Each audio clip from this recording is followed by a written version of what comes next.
Hi, it's Jo from Minerva. Today we're going to do a sew along of a child's dress. The pattern is Simplicity 1456. It's got godets at the bottom, so the skirt is cut in panels, little matching hat. It can be strappy, sleeveless or have sleeves. Here are the views here. You can add little embellishments in different places, so you can add bows on the hem or on the shoulder or on the empire waistline. All the products for this make are listed below. There's quite a few different bits and pieces. So there is a zip for the back. I'll show you how to put that in. That's a dress zip, not an invisible one. Some ribbons for your decoration. Hook and eye for the top of the zip. Thread, matching colour. The bodice is lined, so I'm going to show you how to do that today. And the fabric that I've chosen is a white and blue cotton spot. This is just a cotton poplin. Any cotton poplin would make this pattern, or a quilting cotton. You'd get a different look if you had something with a viscose in, but a cotton presses really well and it's really easy to work with. I'm going to take you through the pattern, through its stages, and first of all we're going to cut out. I've used carbon paper and a serrated wheel to cut out the dress because the dress does go from age 2 to 8, so you'll get really good use out of the pattern if you trace off rather than cut out. So you can either trace off using tracing paper or a carbon wheel. I like a carbon wheel, it feels quick and I can do all the darts and all the different markings. When cutting out this pattern, there's a few little things to note. You will see those in the speed up video. You definitely need to put the grain line of the skirt pieces in the right place. So the skirt pieces go out at the bottom, and it's sort of tempting to put your paper pattern piece on the fabric in a bit of a different angle to sort of use your fabric up more, but you can't. You must keep the grain line straight or your skirt won't hang properly. You definitely need to put all the notches on the sides of the skirt pieces because all the skirt pieces look really similar. So you don't want to make things more confusing for you further down the line. So once you've cut your fabric and marked all the notches, we can start to sew.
first thing to do is to stay stitch the neckline on the front and back pieces. So you do a single layer of stitching around the neckline, and that stops the weave of the fabric stretching out where you've cut along the bias.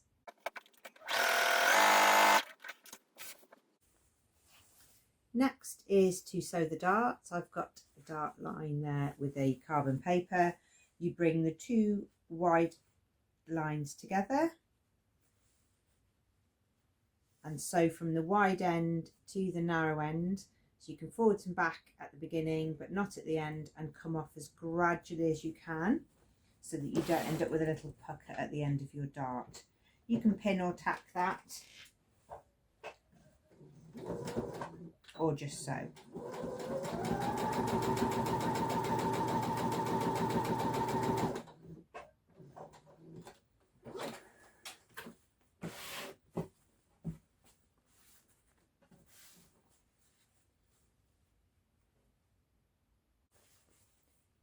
Then you need to press your darts to the outside of your garment and tie off the ends.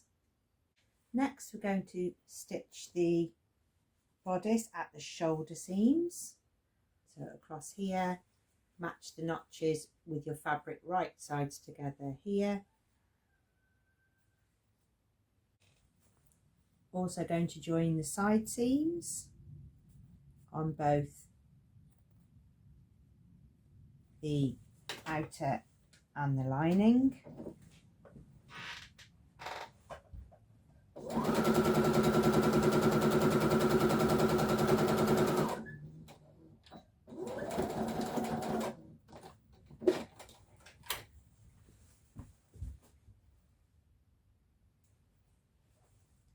And then we can join the pieces around the neck. The next part of the pattern is a repeat, so now you need to do exactly the same thing with the lining pieces and attach them at the shoulders. Before you attach the lining to the main bodice, you're going to press up 1/2 inch of the lining to the wrong side, because that will be used for when we finish off and enclose everything at the end. Once you've finished the two parts, you're going to put them right sides together and match the shoulder seams. Keep the seam allowances flat and pin all the way around the neckline, and also match the centre front of the top as well. Keep the raw edges even and then sew around the neckline. You'll need to clip the curve before you try and turn it out. So here you'll just need to put a few little snips in the seam allowance so that you can get a flat neckline. Right, got some clips here to help turn it out. I'm going to turn it out to the right side and press this so that the lining is on the inside. If you're getting a little bit of roll back from the front to the back, you can do an understitch, which is where you have all of the seam allowance and everything lying the one way away from the neck edge. So this is the neck edge, the seam lining and the lining all comes away, and you sew just 1 or 2 millimeters on the lining side. It doesn't suggest it in the pattern, but I think sometimes if you're using an acetate or slippy lining, it can roll back.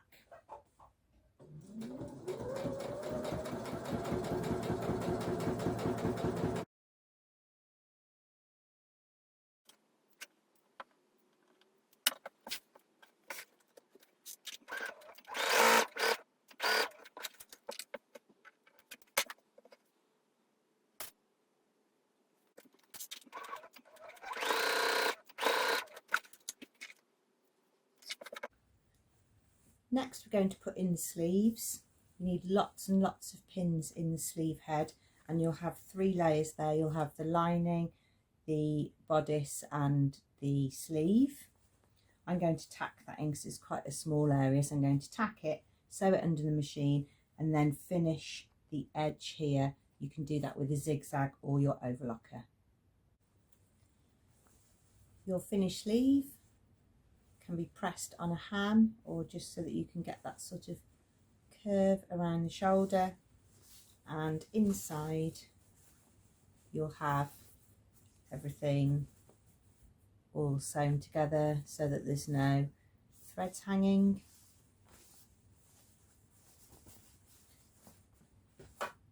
And it's time to move on to the skirt. You'll have different versions of the skirt depending on which one you chose. I'm doing view A. If you do view B, then you're going to be putting extra panels of go days in, but I'm just showing the basic dress at the moment. So if you want to upscale, you can choose some different features. But for A, we're going to sew the skirt panels together. Now this is where all of those notches come into their own, because where you have the notches is how you attach one piece to the next piece, because they do look quite similar. You'll also have a mark here, which is where the bottom of the zip goes. So you need to make sure that you mark that you're going to stop there and you're going to go forwards and back. So I'm not going to show you because it's quite boring watching me going up and down, but I'm going to sew all of these panels together to make one skirt. So the front should have this centre panel here, look, that was cut on the fold, and then finish all of the edges and press them open.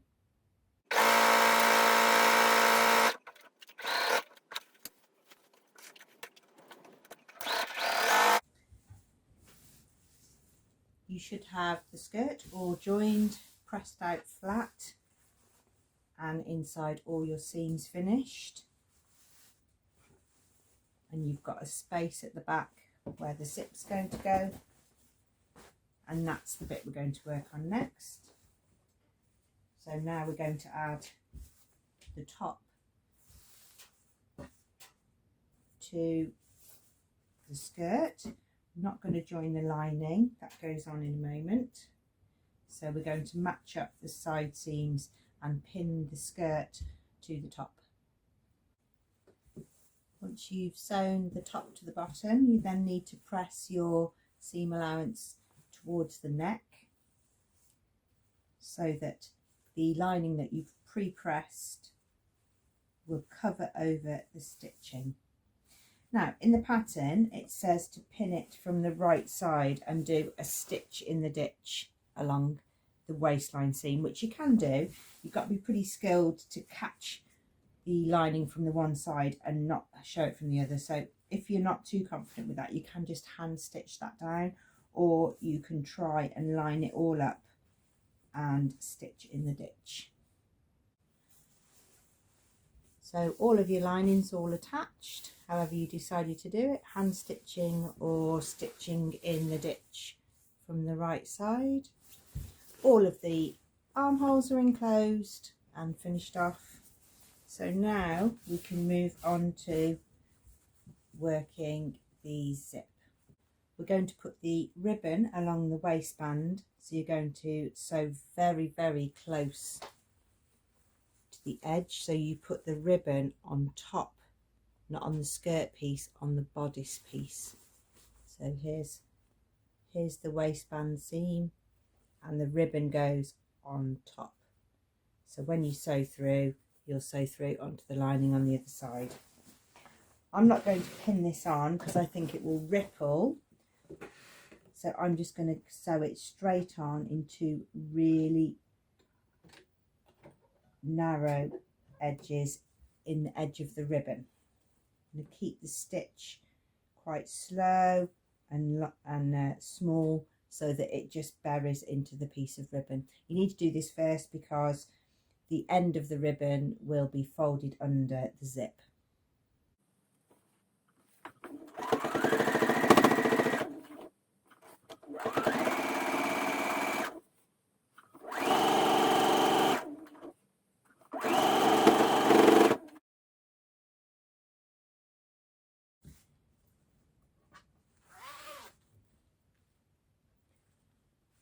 You can put the zip in following the instructions, which is a lapped zip, a little bit more skillful because you have to measure the two sides of the seam allowance slightly differently and very accurately.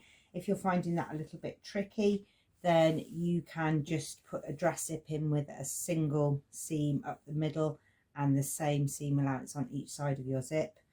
Tack your zip in first because that will mean it won't move around while you're under the machine. Also, if you're sewing a zip, once you start at the top and sew down, stop at the end and then come back to the top and sew down again, because then you're taking the weave of the fabric down at the same time, so you'll be stretching the weave in the same direction. If you go down the zip across the end and back up, you will end up with the top being pulled slightly higher and you will mismatch your waist seam.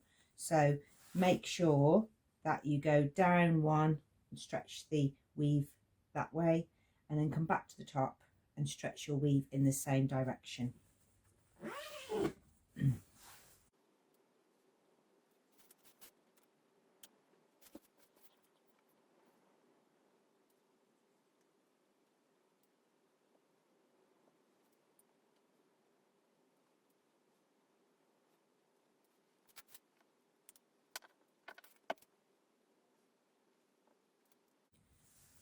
To put in the lap zipper, you need to have a larger seam allowance on one side than another side. So on the left side, I've pressed down 1/2 inch, and on the right side, I've pressed down 3/8 of an inch, so that the one laps over at a slightly bigger seam allowance. On the narrowest seam allowance,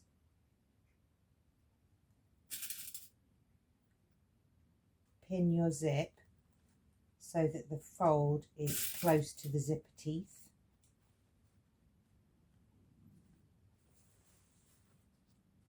For the second side, you're going to put the zipper tape 3 mil from the edge of the iron fold that you made and pin. And you need to be quite accurate with this because you need it to overlap the other side when it zips closed. When it's all basted in, you need to follow those basting lines with your machine so you can see you've got a lap there going over the top of that first row. Just going to sew that all the way to the bottom, and you do a little kick shape, L shape at the bottom of your zip here. That's shown in the picture.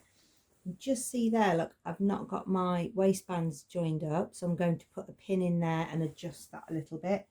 Tack your zip in, making sure that you've got the tops matching and the ribbon on the waistband or your waistband seam matching.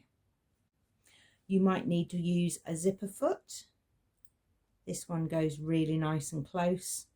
It attaches on and you haven't got any metal kicking out at the back of the zipper foot, so you get a really smooth foot. That means you can get really close.